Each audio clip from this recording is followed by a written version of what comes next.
11:34 in the morning on this Monday in Israel. It is a historic day, and you are watching history unfold. This is the Knesset in Jerusalem, the Israeli parliament building. President Trump has been invited to speak to the Knesset. He has been obviously very involved in the peace negotiations that have resulted in what you see on the banner at the bottom of your screen there. All 20 living hostages now confirmed to have been released by Hamas. Israel is releasing nearly 2,000 Palestinian prisoners in return, and there are the bodies of 28 hostages who died while in horrific conditions in Hamas captivity. Those bodies are going to be returned in the coming days, perhaps weeks, because it is not known where all of them are. If you're just joining us, you're looking at the Knesset. President Trump will be the fourth U.S. president to address the Knesset. He's also being given the Medal of Honor, the highest Israeli medal that can be given. That will be bestowed on him today for his role in making this deal happen. Our chief national security correspondent, Jennifer Griffin, is in Tel Aviv. She joins us now live. Jennifer. Thank you. John, it is an extraordinary moment here in Israel. We've just confirmed with the IDF that all 20 Israeli hostages, all 20 living hostages have been released by Hamas. The last 13 are in the hands of the Red Cross. They are making their way to the IDF checkpoint right now. The IDF is still in 53% of the Gaza Strip. They had pulled back to that line, that ceasefire line, as part of the agreement.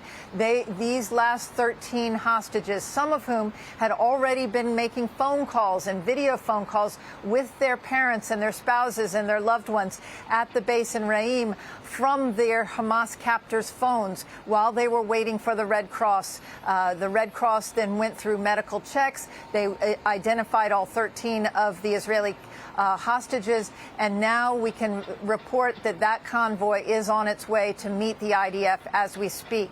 All 20 will return to Israel shortly. We have seen preparations at the Raim base outside the military helicopters, which will bring the hostages to the three hospitals here in Tel Aviv that have been making preparations for the hostages, medical doctors, psychologists, care packages for the hostages who've been kept in unbelievable conditions for the last 2 years.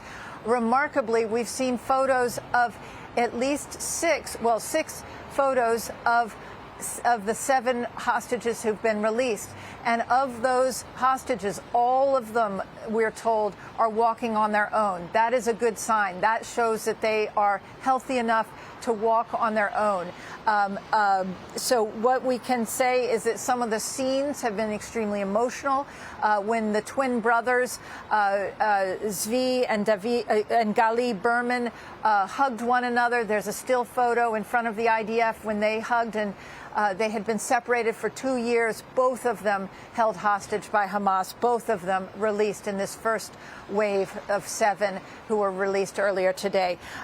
You had moments where Omri Miran, who we have not seen an image of yet, but he was speaking by phone with his wife, Lishai, who has been tireless in bringing his story to the world, and his young 3-year-old daughter who barely remembers her father. He's been gone for 2 years. He was on the phone with his wife, Lishai, and that was an emotional moment. We have other photos of Alon Ohel, who we've told you about. He's the piano player. A piano is waiting for him at Raim base, and also likely at the hospital, because music is his form of therapy, and his parents have made the piano a symbol of his captivity for the last 2 years. So behind, not far from where I'm standing right now, is what is called Freed Square. It was Hostages Square earlier today, but now the name has been changed, and President Trump and Air Force One flew over Freed Square.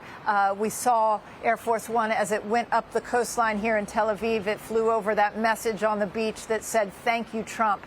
He's now in the Knesset. We have a message that he wrote to the people of Israel in the guest book there in the Knesset. It said, "This is my great honor, a great and beautiful day, a new beginning."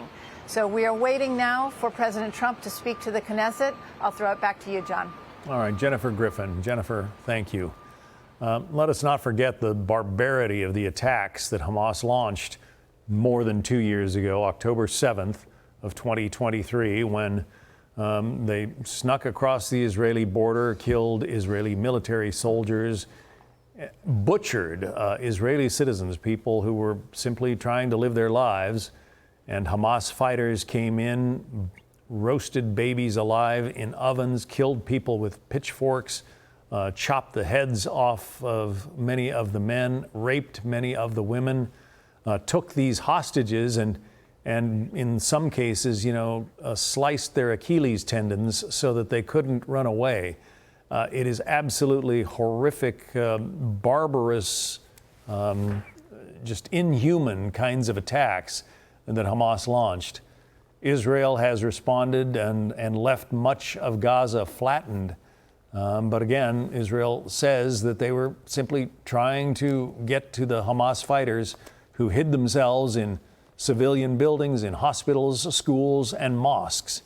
The fighting may be over now. At least President Trump says it is, and things are going to be changed in the Middle East. Our Steve Harrigan is in Jerusalem now. Let's get the latest from him. Steve. John, President Trump about to address the Knesset here in Jerusalem. We don't know exactly what he's going to say, but he's given a few clues about what his speech might be about. On the way over, he said, "The war is over." And while signing the guest book in the Knesset, he wrote, "This is my great honor, a great and beautiful day, a new beginning." So it's clear for President Trump, this is a lot more than a hostage release. This is about a clean slate, a new start, a real chance at peace. Right now, the first phase of that peace is in effect and does seem to be working. There is a ceasefire that is effective.